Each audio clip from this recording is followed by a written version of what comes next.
Dieu vous bénisse. Puissiez-vous vous identifier ce matin. Vous voyez le sérieux de l'heure. Vous pouvez vous asseoir. Maintenant, ce matin,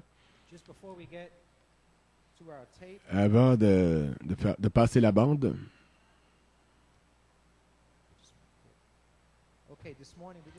ce matin, on a des commentaires avant la bande. Nous entendrons le message de frère Johnny Conte de Harrisburg, prédestiné à être conforme à l'image parole de Jésus-Christ sur la troisième phase. Et cela a été prêché le 2 juillet, mercredi soir. Comme frère John s'est mis à prêcher, il a parlé du fait que l'écho apostolique avait été rendu clair pour tout le monde et que c'est terminé maintenant. Et à ce moment-là, beaucoup étaient silencieux parce qu'ils ne comprenaient pas vraiment. Et il y en a qui l'ont pris de façon négative, cette déclaration. Frère Coleman a parlé à frère Johnny le lendemain, après les commentaires du matin de frère Coleman. Et frère Johnny a demandé à frère Coleman, est-ce que j'ai dit quelque chose de faux? Parce qu'il sentait ça au commencement. Frère Coleman a dit à frère Johnny, non, tu n'as rien dit, quoi que ce soit, tu n'as rien dit de faux, tout est bien. Et frère Coleman lui a dit, je comprends parfaitement ce que tu voulais dire et ce que tu essayais de dire aux gens. Il a dit à frère Johnny qu'il y en a peu qui n'ont pas, il y en a peu qui ont vraiment compris. Ne t'en fais pas, comme dans mes commentaires ce matin, comme je l'ai dit, la mission est accomplie. Et comme vous entendrez ce matin, frère Johnny essayait de vous montrer que l'ange voix s'était déplacé, était parti d'Apocalypse 10, 8 à 11, et maintenant, il demeurait en Éphésiens 4, 11. Et la mission, et que la mission de l'écho apostolique avait effectivement été accomplie. Pendant 33 ans, la prophétie a été dispensée en Apocalypse 10, 8 à 11. Et le 13 septembre 2000, le Seigneur a révélé à frère Coleman que l'ange voix quittait Apocalypse 10, 8 à 11 pour entrer en Éphésiens 4, 11 à 13. Et que pendant 8 années et demie d'épreuves et de terribles sièges, de sièges terribles, frère Coleman, l'ange, donc, Dieu a montré à frère Coleman que l'ange se déplaçait, donc, d'Apocalypse 10 à Éphésiens 4. Et frère John a témoigné avec frère Schutt, effectivement, l'ange s'est déplacé d'Apocalypse 10, 8 à 11, pour entrer en Éphésiens 4, 11 à 13. C'est pour ça que frère Coleman était surexcité, parce qu'en Éphésiens, il peut être guéri.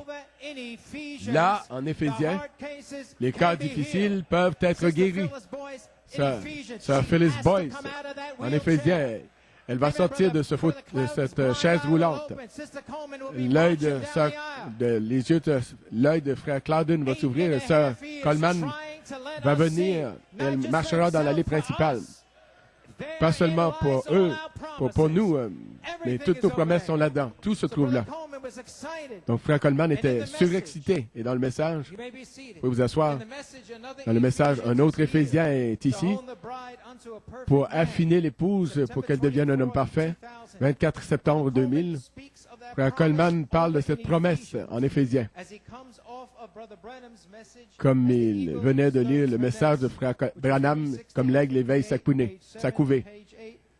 Page 7 et page 8, écoutez, comme frère Coleman parle de sa promesse. Et souvenez-vous, comme vous le savez, Église, avant de lire ça, quand frère Coleman a été ordonné au ministère en 63, il y a des mots qui manquaient dans la prière d'ordination qui avait été publiée. Et frère Coleman a cherché ces mots pendant plus de 20 ans. Et en octobre 1983, frère George Todd, qui avait accès aux bandes originales, il a donné à frère Coleman les mots qui manquaient, qui étaient une bonne santé et de la force. C'est alors que frère Coleman est allé à Porto Rico en 1983. Il a prêché l'esprit de l'adoption. C'est là que Frère Coleman a donné le témoignage des mots qui manquaient, qui était la promesse d'une bonne santé et de la force. Et Frère Coleman a repris ça et l'a inséré dans un autre Éphésien, est ici pour affiner l'épouse pour qu'elle devienne un homme parfait. Et je vais vous lire un extrait. Le 24 juillet 2000, je crois. Quelques citations. J'ai vu déjà, ça vient de l'aigle qui éveille sa couvée. J'ai vu des gens qui étaient liés dans les fauteuils roulants. Amen, Sœur Phyllis. Et sur des lits d'agonie, de mort, atteints du cancer. Quand l'Esprit de Dieu manifestait un réveil, ils étaient tous renouvelés et sortaient des fauteuils roulants. Voilà. Vous y êtes. Ces signes accompagneront ceux qui auront cru. Le réveil est quoi? Regardez, le réveil, c'est le prophète qui parle. Le réveil passe à une autre phase, dans une autre phase. Les signes et les miracles qui l'accompagnent. Il faut la vie et les signes qui l'accompagnent. Ça, c'est un réveil. Avez-vous entendu ce que j'ai dit? Il faut les deux, la vie et les signes. Et qu'est-ce que c'est les Éphésiens? La vie. Et les signes vont l'accompagner. Les Éphésiens, c'est la vie. Et les signes vont l'accompagner. Oh, le Seigneur m'a dit de lire ça. Il dit, lis un peu plus. Et donc, ceci est ma promesse. Et j'ai continué de lire. Et sortent des chaises roulantes et des brancards et se réjouissent. Et le voici, c'est ma promesse. Oh, comme Dieu nous renouvelle, notre grand Dieu nous renouvelle. C'est ça qui m'a frappé. Il renouvelle notre santé. Il renouvelle nos forces. Voici ma promesse. Quand les signes l'accompagneront, ma santé sera renouvelée. Voilà ma promesse. Ma force viendra. Parce qu'en Acte 3, Pierre et Jean ont regardé ce boiteux. Il a reçu la force dans ses chevilles. C'est ma promesse. Je la prononce. Je le dis. Ça va arriver. Voilà pourquoi, Frère Coleman, le 13 septembre 2000, cet ange voit entre en Éphésiens. Voilà pourquoi il a combattu. Voilà pourquoi tous les critiqueurs, tous les démons l'ont attaqué. On dit que c'était pas ça. Oui, ça devait être apporté au temps présent. Et voilà la promesse qui est là en Éphésiens. Et aucun démon ne peut nous empêcher d'entrer là. Gloire soit rendue à Dieu pour cet écho apostolique.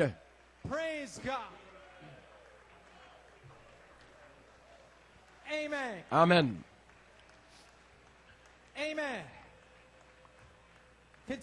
Pour continuer, puis quelqu'un, je ne sais pas qui c'est, qui que vous soyez, m'avait donné 3 citations il y a longtemps.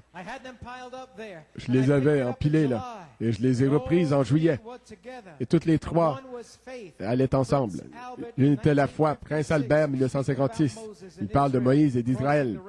Traverser la mer Rouge. Une fois en Israël, Israël était inquiet. Ils étaient au pied du mur. La mer Rouge les avait bloqués. Et Dieu a regardé à travers la colonne de feu parce que la mer s'est fâchée. Et la mer s'est déplacée et a frayé un chemin pour qu'Israël puisse traverser jusque dans le pays promis. Regardez, quand il prie pour les malades, quand ces malades seront posés sur les malades, ces mouchoirs seront posés sur les malades, que Dieu puisse regarder à travers le sang de Jésus et se souvenir de ses promesses et faire fuir la maladie de leur corps et qu'ils puissent traverser dans le pays de la bonne santé et de la force. Par le nom de Jésus-Christ, je prie. Qui que vous soyez, je ne sais pas qui c'est.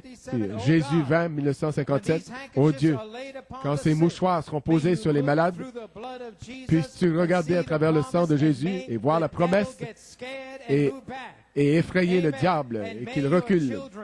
Et que tes enfants qui sont dans ce voyage puissent traverser dans le pays de la bonne santé et de la force à travers la promesse de Christ qui est Éphésiens.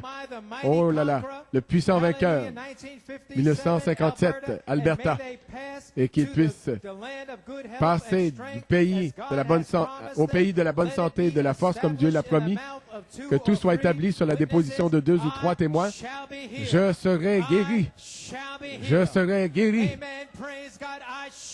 Je serai guéri. Ça m'a complètement étonné de voir que Frère Branham a placé la bonne santé et la force où? Dans le pays promis. Où est-ce que c'est ça? Dans un autre Éphésien. Et l'ange voit, s'est déplacé. Il est entré en Éphésiens 4, 11 à 13. Gloire à Dieu. Amen. Vous pouvez vous asseoir. Amen.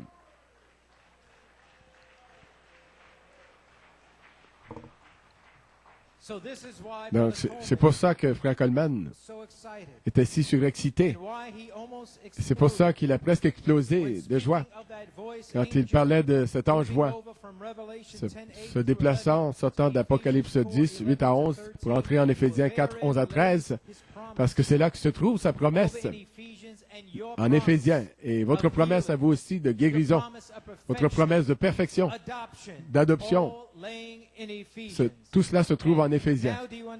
Maintenant, comprenez-vous pourquoi les démons ont tellement combattu ça pendant 8 ans et demi, essayant de minimiser l'importance de cet ange qui se déplace, d'Éphésiens, pour entrer dans l'Éphésiens 4. Tous les démons de l'enfer ont essayé de l'empêcher parce qu'ils savaient que votre promesse se trouve là-dedans. Ils ne voulaient pas que vous atteigniez cette promesse. Les gloires sont rendues à Dieu pour cet écho. Il a fait entendre en écho et en écho, en écho. Les démons ont essayé, ont combattu en disant non, non, non. Mais il a combattu pour nos promesses. Amen, amen. Pas étonnant que le diable a essayé de minimiser. Non, non, non, oui, il l'a fait. C'est ma promesse qui se trouve là. Amen. Donc, Frère Coleman était vraiment heureux d'entendre du message de Frère Conte. Et avant d'entendre le message, les commentaires de jeudi matin, j'aimerais vous lire des extraits du message de Frère John Conte et reprendre le fait que la mission de l'écho apostolique a effectivement été accomplie. Voilà, voici des extraits du message de Frère John ce matin. Citation. Nous ne sommes pas ici ce soir pour faire entendre en écho un ministère.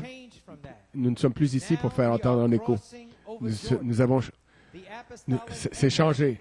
Nous traversons le Jourdain maintenant. L'écho apostolique a été rendu clair. Nous savons ce qu'est l'écho apostolique. Tout cela est arrivé à terme. Maintenant, nous traversons. Comprenez-vous ça? Donc, une clé a été tournée dans cette convention pour que Dieu fasse descendre le ministère de l'Esprit en Éphésiens et ensuite vous façonner à l'image parole. Maintenant, nous sommes dans le message de Malachie 4, proprement dit. Le baptême glorieux et merveilleux du Saint-Esprit, où il y a la vertu, la connaissance, la tempérance, la patience. Maintenant, nous y sommes. Levez-vous et brillez pour la gloire de Dieu sur toi.